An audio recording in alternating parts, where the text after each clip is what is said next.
One morning in the late 1920s, Jetta Goudal arrived at a Los Angeles courthouse dressed in her usual elegant finery, prepared to wage a battle no actress had dared before. The tall, dark-eyed beauty once hailed as the most alluring femme fatale in silent movies was about to sue the legendary Cecil B. DeMille, one of Hollywood's most powerful producer-directors. It was a shocking act of defiance at that time, and it turned out to be the climax of a tumultuous career in which Jetta had won fame as a glamorous screen siren and infamy as a fiercely uncompromising personality. Long before Hollywood's modern fights for artists' rights, this Dutch-born star took on the studio system itself and won. Jetta Goudal's life was as dramatic as any silent melodrama, a journey from war-torn Europe to Broadway. She was a trailblazer who is almost completely forgotten today. So what happened to her, and why has she disappeared from our collective memory? This is the story of Jetta Goudal. Welcome to Hollywood Mysteries.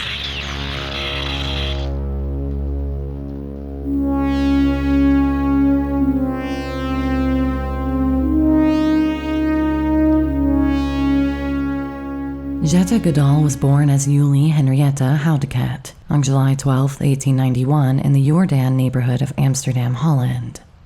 She was raised in a well-off Orthodox Jewish family. Her father, Moses Wolf Goudal, was a successful diamond cutter, and her mother, Geertruida Warredijn, a homemaker. From an early age, Julietta, who was nicknamed Jetje, stood out. She was tall with an elegant bearing and expressive dark features that kind of hinted at the dramatic roles she would one day play. As a young woman, she caught the acting bug and began performing on stage, touring with theater companies across Europe. But this dream would not last long. By her mid-20s, World War I had devastated the European continent. Opportunities were scarce and anti-Jewish sentiment was also on the rise. So in 1918, she made a big decision. She left Europe for the United States, determined to reinvent herself in the New World. Arriving in New York City, the 27-year-old Dutch actress already understood that Hollywood prized exotic mystique and youth, and therefore an openly Jewish Dutch background might pigeonhole or hinder her. So Juliette Goudal vanished, and Jetta Goudal was born. She crafted a whole new identity as a chic French ingenue. She began speaking English with a French accent and claimed to be a Parisian by birth. On a studio information form for Paramount's publicity department, Jetta brazenly wrote that she had been born in Versailles in 1901, the daughter of a fictional French lawyer named Maurice Goudal.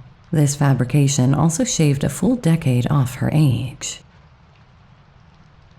The elaborate charade went so far that one overzealous publicist concocted a sensational story claiming Jetta was the secret daughter of Mata Hari, the notorious Dutch spy and courtesan. Even in gullible jazz-age Hollywood, that particular tale was greeted with amused disbelief. Jetta herself remained deliberately vague about her origins in public, and she liked to play up an aura of European sophistication. A Parisienne from Versailles, she would say with a coy smile, and she'd let the studio press agents fill in the blanks. Reinventing herself was a calculated career move, and one that would prove remarkably successful, at least for a time. Goudal's American career began on the New York stage. In 1921, she landed her first role on Broadway, appearing in the drama The Hero. She also insisted that everyone pronounce her first name with a soft French J, as in Jolie, to enhance the Gallic illusion.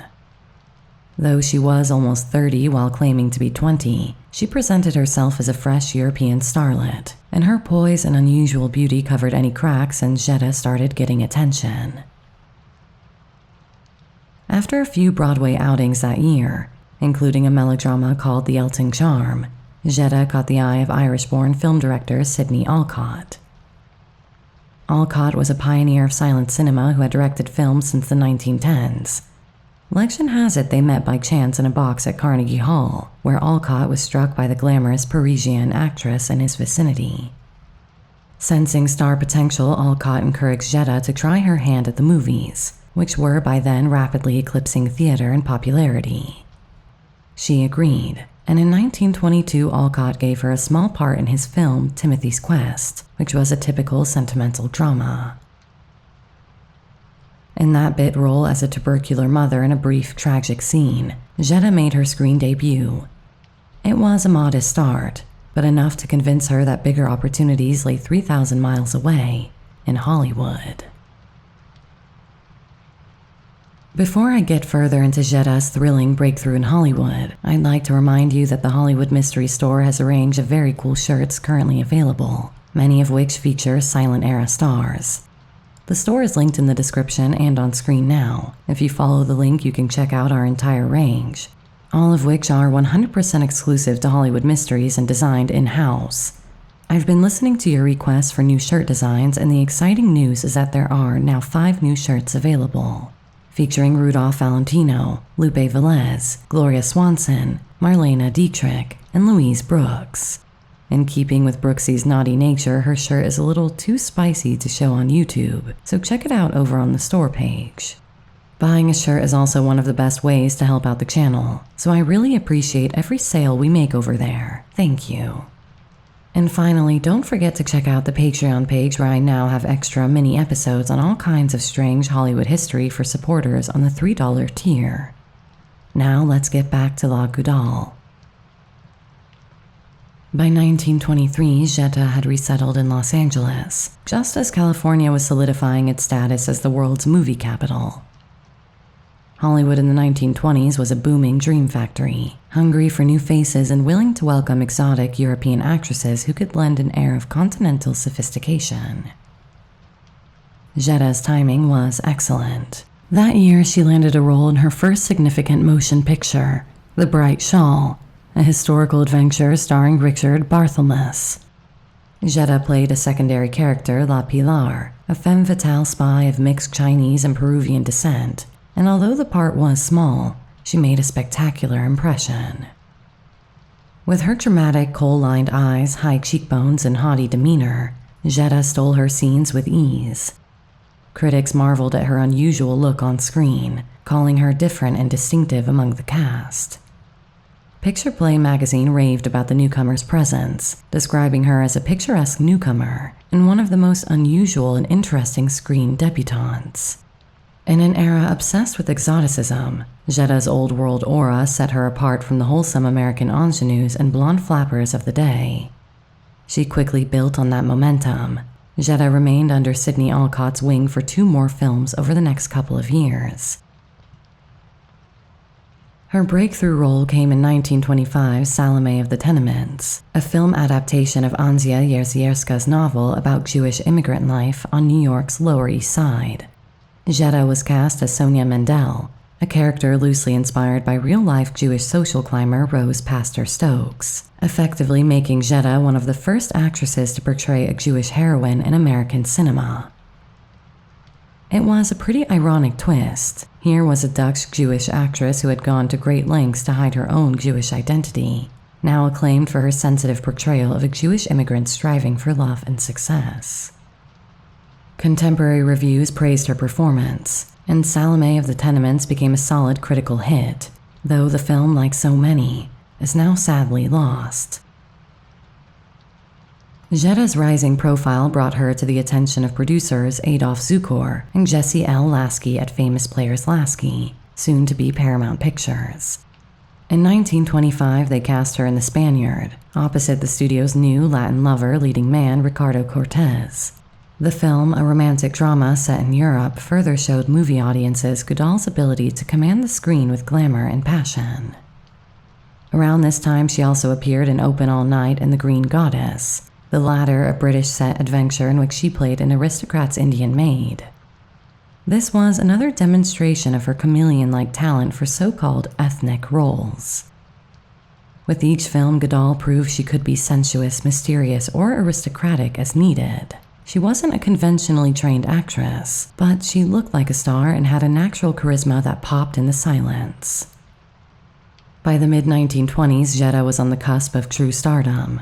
Her big break arrived courtesy of Cecil B. DeMille, the world-famous showman-director behind epics like 1923's The Ten Commandments. DeMille, ever on the lookout for exotic leading ladies for his melodramas, was impressed by Goudal's screen presence and signed her to a contract in 1925. Under DeMille's banner, Jetta flourished. She took on prominent roles in a string of successful films that further solidified her status as one of the era's most popular actresses. In The Coming of Amos, a romantic drama released in 1925, she played a sensuous princess opposite leading man Rod LaRock. In DeMille's own production from the same year, The Road to Yesterday, a fantastical time travel romance, she delivered a memorable turn as an aristocratic beauty caught in a reincarnation love story. Three Faces East cast her in a gripping spy thriller, while White Gold gave her a powerful dramatic role in a tale of hardship among California sheep farmers. Jetta imbued these characters with her blend of elegance and fire. As a desert temptress in The Forbidden Woman, she was lush and alluring, trading smoldering looks with leading man Victor Varconi amidst Arabian Nights stylized intrigue. Film by film, Jetta won over audiences. By 1927, she had become one of Hollywood's top box office draws, her name billed above titles and her face gazing out from magazine covers. DeMille seemed to have found his next great star, and Jetta, for her part, had found the fame she'd crossed an ocean to achieve. Indeed, at the height of her career, Life magazine would later claim that Jetta was the femme fatale of the late silent era, the smartest, best-dressed, and feistiest of them all. She was often photographed in opulent gowns and jewels, all to reinforce that invented image of European sophistication. There was a mystery to her that fan clubs adored. Was she French, Dutch, an adventuress, or an aristocrat? She played along, rarely contradicting whatever exotic biography the press chose to print. Moviegoers enamored by her vampish charm flocked to see La Goudal, as she was nicknamed. But if Jetta's on-screen persona radiated refined seduction, her off-screen reputation was heading in a far stormier direction, one that would soon threaten to unravel her Hollywood dream.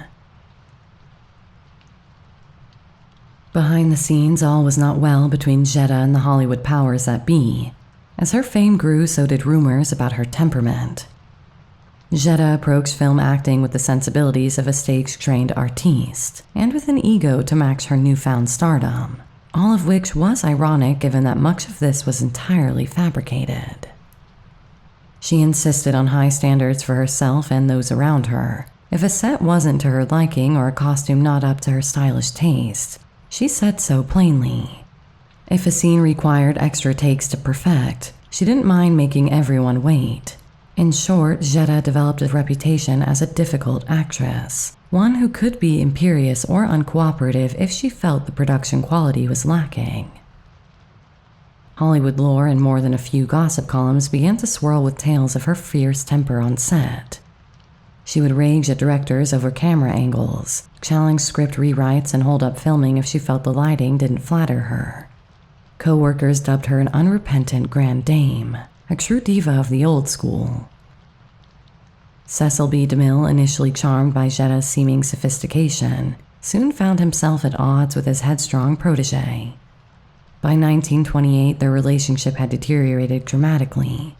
DeMille later claimed that Goudal's on-set conduct caused, quote, numerous and costly production delays, alleging that her tantrums and refusals to perform had wasted precious time and money. The actress, for her part, felt she was simply upholding artistic standards and defending herself against bullying tactics. It was an era when studios often treated actors as little more than contract property. Temperamental behavior was one of the few tools a star had to assert control over her work. Still, Goudal's behavior crossed the line in the eyes of DeMille. Finally, in a burst of frustration, DeMille abruptly fired Jetta and canceled her contract. Hollywood was stunned. Few actresses of her caliber had been so publicly and unceremoniously sacked. The gossip columns had a field day portraying Goudal as a vain prima donna clashing with the great DeMille.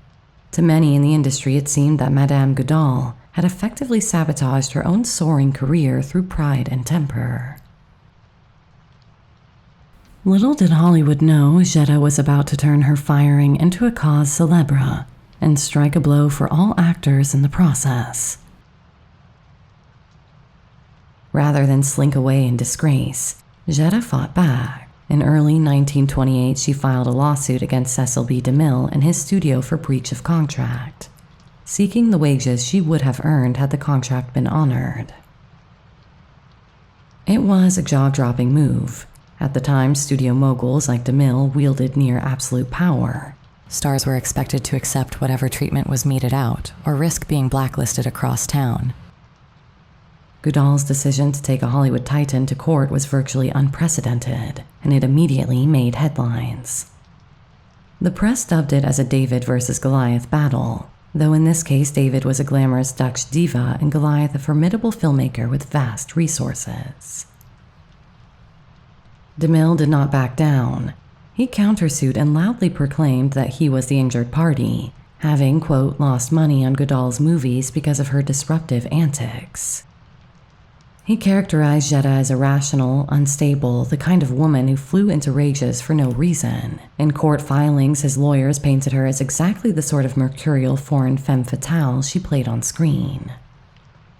Jetta, in response, maintained that DeMille had unjustly fired her simply because she stood up for herself on set. It was, at its core, a battle over an artist's right to some autonomy versus the studio's right to absolute control. The legal clash dragged on for months, and it thrilled newspaper reporters at the time. In January 1929, the case finally went to trial. Hollywood's elite watched closely. A great deal was at stake. If Goudal lost, it would reaffirm the studios could hire and fire at whim. But if she won, it might empower other actors to challenge the all-powerful studio system. On the witness stand, Jetta was resolute and unapologetic about her behavior. Were I to force myself to do something that went against every fiber of my being, I could not live with myself, she reportedly said. This was again a rare instance of an actor publicly asserting creative conscience over studio orders. DeMille's side trotted out memos of her alleged infractions and delays, but the judge pressed for hard evidence of the financial damage Goudal's temperament had caused.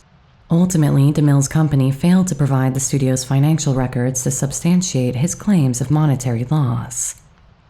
This proved to be the decisive factor. In a landmark ruling, the court sided with Jetta, ordering DeMille's studio to pay her $31,000 in damages, a very substantial sum at the time. Hollywood gasped. Jetta Goudal had beaten Cecil B. DeMille. The verdict sent shockwaves through the industry. As one publication wrote, La Goudal proves anew that she is a law unto herself by relinquishing stardom for lesser roles, with smiling indifference to what Hollywood thinks. On paper, Jetta had only won money. In reality, she had won a symbolic victory for creative workers. She showed that a star could push back against even the mightiest boss and prevail, at least in a court of law. In the press, she was hailed by some as a heroine. Actors' Equity, the Stage Actors Union, had been agitating to unionize Hollywood actors, and Goudal's high-profile stand dovetailed with their cause. She became an outspoken advocate for actors' rights. Fellow performers admired her courage. Privately, many hated the draconian contract system too, and soon Jetta was being nicknamed the Joan of Arc of Equity for her passionate support of unionization. But Hollywood's ruling moguls were less enamored. To studio heads, Goudal's court victory was an existential threat. If one actress could defy them, others might too. According to accounts at the time, several studios quietly blacklisted Jetta after the lawsuit. Famous players Lasky, aka Paramount, had already dropped her once before. Now others were said to label her trouble and steer clear. Directors no longer look upon temperament as a necessity, one trade paper sniffed, implying that Goudal's fiery style was passé in the efficient new Hollywood. Jetta herself remained defiant. Let it be well understood, Goudal is still here, and she is here to stay, she declared in one 1929 interview, projecting her usual confidence in the face of industry exile. And indeed, she did keep working, but the landscape had shifted under her feet. In the immediate aftermath of the trial, Jetta managed to secure a few more film roles, though the offers were notably sparser. One bright spot came in 1928 when media mogul William Randolph Hearst cast her in The Cardboard Lover, a romantic comedy produced for Hearst's mistress, actress Marion Davies. Jetta played a vampy foil to Davies in this light-hearted romp. and by all accounts comported herself professionally. Davies, a major star and Hearst's protege, was not someone Goudal could afford to antagonize. The following year, she achieved another career milestone by working with director D.W. Griffith, the pioneering auteur of Birth of a Nation. Griffith cast Jetta in Lady of the Pavements, a late silent-era drama set in Napoleonic-era Paris. She co-starred with Mexican Spitfire Lupe Velez and Western star William Boyd. She more than held her own amid the film's tempestuous love triangle. In fact, decades later, a reviewer noted that the two leading ladies, quote, tear the place apart. Velez fiery and comic, Goudal gorgeous and lethal, using her haughty beauty to good effect. It was a testament to Jetta's enduring magnetism. Even nearing 40, she could play a deadly glamour girl with panache, even when paired with someone as eye-catching as Lupe Velez. Yet, despite these highlights, it was clear Jetta's starring days were dwindling. The Hollywood she had known, ruled by silence and larger-than-life personalities, was itself changing radically. The sound era arrived at the end of the 1920s, and with it came a new purge of silent stars. Some actors transitioned gracefully to talkies, but many did not, especially those with heavy accents or voices that didn't match their screen image. In Jetta's case, sound posed a double hurdle. Her voice came with a thick, hard-to-place accent, equal parts Dutch and her applied French inflection. On stage or in person, it was alluring, but on crackly early sound film, studio executives fretted that American audiences might find it hard to understand. Moreover, as an older actress by then, though she still claimed to be in her early 30s, even that was considered old by Hollywood standards. She didn't fit neatly into the new mold of young, talky starlets. The combination of Hollywood's unofficial blacklist and the advent of sound films meant that by 1930, the once ubiquitous Jetta Goudal was seeing far fewer offers. Stubbornly, she remained active as long as she could. In 1930, Jetta did something a little different. She made a French-language film, not in Paris, but in Hollywood. As studios scrambled to adapt to sound, many produced multiple language versions of their films. Renowned French director Jacques Feder was hired to shoot a French edition of a mystery thriller, and Jetta was cast in Le Spectre Vert, or The Green Ghost. This allowed her to utilize her fluent French and maintain a presence in international markets. It would, however, be her only talkie in French. By 1931, the once prolific actress had no new films. Then Fox Studios offered a small part that would serve as her swan song. Jetta's final screen appearance came in 1932's Business and Pleasure, a comedy starring the affable humorist Will Rogers. She portrayed Madame Mamora, a slinky vamp once again, a far cry from the leading role she had played a few years earlier, but work nonetheless. The cast included a young Boris Karloff, just before he found fame as Frankenstein's monster, which kind of showed how a new generation was rising as Goudal's was fading out. When Business and Pleasure wrapped, Jetta Goudal was 41 years old and had appeared in roughly 20 films over her motion picture career. She would never act in another movie. The reasons for her retirement were likely manifold. Officially, it's often said that she chose to step away after marrying. Indeed, in 1930, Jetta Goudal had wed Harold Grieve, an art director and set designer whom she met during her Hollywood years. Grieve was a respected figure behind the scenes. He had even been a founding member of the Academy of Motion Picture Arts and Sciences, and he deeply understood the industry's fickleness. Around the time of her marriage, Jetta's film opportunities had slowed to a trickle. Rather than chase after diminishing roles or fight a system that still regarded her as troublesome, Goudal made a pragmatic decision. She and Harold founded an interior design business, putting his set design talent and her fine taste to work in a new arena. The couple soon earned a reputation for creating lavish interiors for Hollywood's wealthy elite. Jetta took to this second career with the same gusto she had brought to acting. In the grand homes of Beverly Hills and Pasadena, her flair for drama translated into elegant rooms and salons. It was said that her own home became a showcase. It was a blend of European antiques and modern Hollywood glamour, and it was where she entertained old friends surrounded by the gorgeous setting she devised. Yet even as she built a post-film life, Jetta hadn't entirely left behind her fighting spirit. Throughout the 1930s, she remained outspoken about actors' working conditions. She lent her name and energy to the Actors' Equity Association's campaigns to improve labor practices in both theater and the nascent film unions. Hollywood studios, now fully unionized by the mid-1930s with the Screen Actors Guild, had in a sense validated what Goudal had fought for, though she herself never directly benefited from SAG's contracts, having retired just before SAG's rise. Her willingness to confront injustice became part of her legacy. In later interviews, she expressed no regrets about challenging DeMille or the studio system.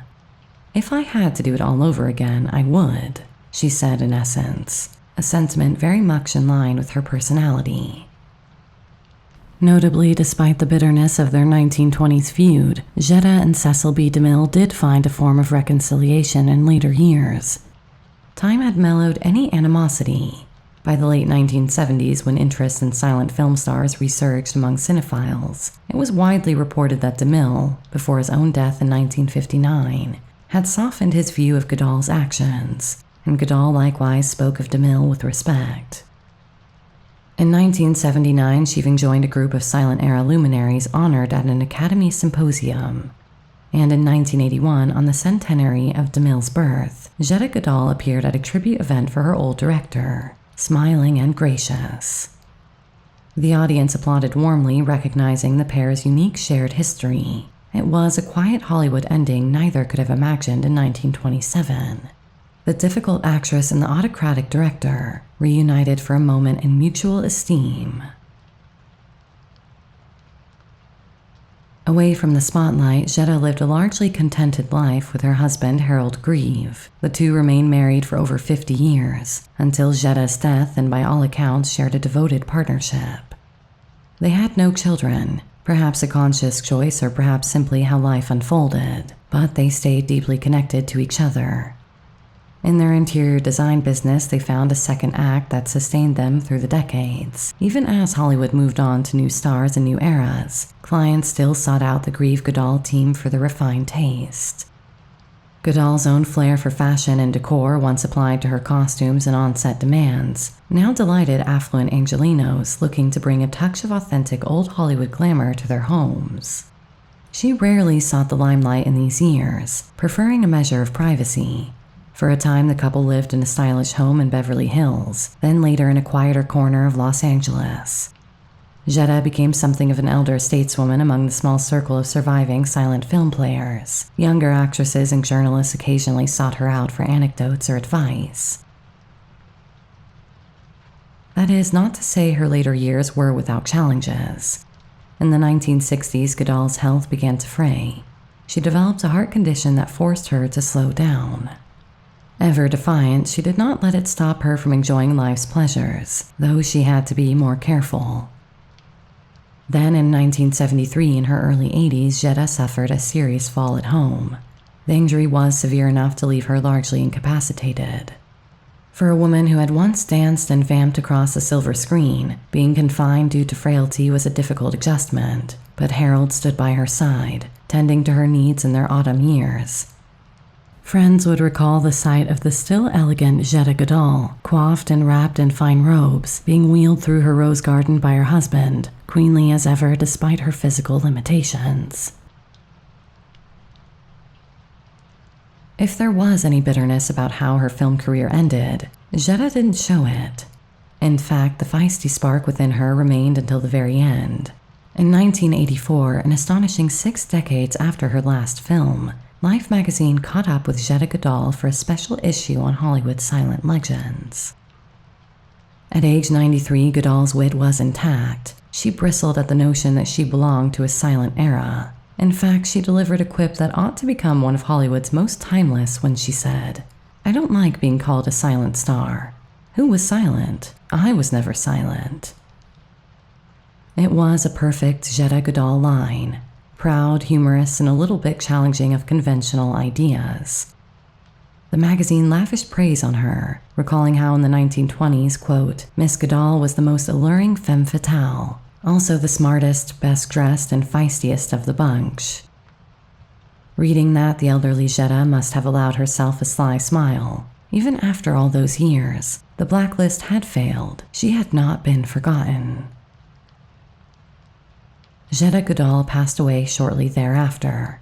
On January 14, 1985, she died at her home in Los Angeles, with Harold by her side. She was 93 years old, though some obituaries relying on her old fictional birth date mistakenly gave her age as 83 or 86. Per her wishes, there was no grand funeral. She preferred a simple goodbye. Jetta was interred at Forest Lawn Memorial Park in Glendale. Thus ended the long life of one of early Hollywood's most fascinating figures. In the years since, Jetta Goudal's name may not be as instantly recognizable as some of her contemporaries like Gloria Swanson or Pola Negri. Yet for film historians and silent cinema aficionados, she has a special place. Her films, where rarely surviving, are studied for her commanding performances. Her stand against DeMille is remembered as an early crack in the studio system's armor, and as a precursor to later artist rebellions. The Screen Actors Guild would eventually secure the protections Jetta fought for. One wonders if those 1930s union founders knew how this Dutch Joan of Arc of equity helped pave the way. In 1960, Hollywood acknowledged her contributions by awarding her a star on the Hollywood Walk of Fame. Jetta attended the ceremony standing tall as photographers snapped pictures of the gray-haired Grand Dame in her impeccable suit. At that moment, younger onlookers might not have realized the full saga behind that poised figure, but the honor ensured her name would quite literally be set in stone among the pantheon of film greats. And across the ocean in her birth city of Amsterdam, memory of Jetta has also resurfaced. In 2019, the city council chose to name a bridge after Jetta Goudal, a great tribute to the local girl who became an international star. It's a fitting symbol, a bridge spanning cultures and eras, much as Jetta's life bridged the old world and Hollywood, the silent age and the modern. The Jetta Goudal now stands in Amsterdam, allowing locals and visitors to cross the waters, many perhaps unwitting of the legend that inspired its name. As that late-life interview proved, Jetta had the last word. She was never truly silent, and her story still speaks volumes. That's about all for this week. I have to say that my personal favorite videos are ones where I can dig up the life of a near-forgotten silent-era star and maybe introduce a few people to a movie pioneer. And Jetta was one of the finest examples of that. I hope you enjoyed this one. Please let me know if you did. And why not tell me which silent-era star you are most intrigued by? Until next time, sweet dreams.